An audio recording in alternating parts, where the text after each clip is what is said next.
পাঁচটি সোনালী সময় আছে, যে সময়গুলো একজন মুমিনের জন্য, একজন ইমানদারের জন্য অত্যন্ত সুবর্ণ সুযোগ আল্লাহ সুবহানাহু ওয়া তাআলার কাছে তার চাওয়াগুলোকে পেশ করার জন্য, আল্লাহ সুবহানাহু ওয়া তাআলার কাছে নেক আমল করে কাছাকাছি যাওয়ার, আল্লাহ সুবহানাহু ওয়া তাআলাকে সন্তুষ্ট করার জন্য খুব মূল্যবান এই সময়গুলো।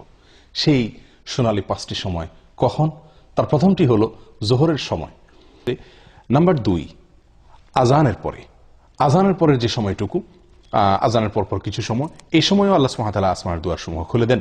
নবী সাল্লাল্লাহু আলাইহি ওয়াসাল্লাম থেকে বর্ণিত হয়েছে সহিহ তারগীব ওয়া তারহিবের ভিতরে এর হাদিস, তিনি ইরশাদ করেছেন, ইযা নুদিয়া বিস-সালাহ, যখন সালাতের জন্য আহ্বান করা হয়, আজান দেওয়া হয়, ফুতিহাত আবওয়াবুস সামা ওয়াস্তুজিবাদ দুআ, তখন আসমানের দুয়ারসমূহ খুলে দেওয়া হয় এবং বান্দার দোয়া কবুল করা হয়।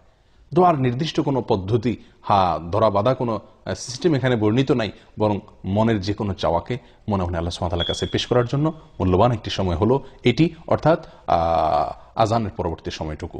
এটিও সোনালী পাঁচটি সময়ের দ্বিতীয় এবং গুরুত্বপূর্ণ একটি সময়, আজানের পরবর্তী সময়টুকু। 3 নম্বর যে সময়টি সোনালী পাঁচটি সময়ের ভিতরে, সেটি হলো এক সালাতের পরে অপর সালাতের জন্য যখন মানুষ অপেক্ষা করে, এই সময়টুকু।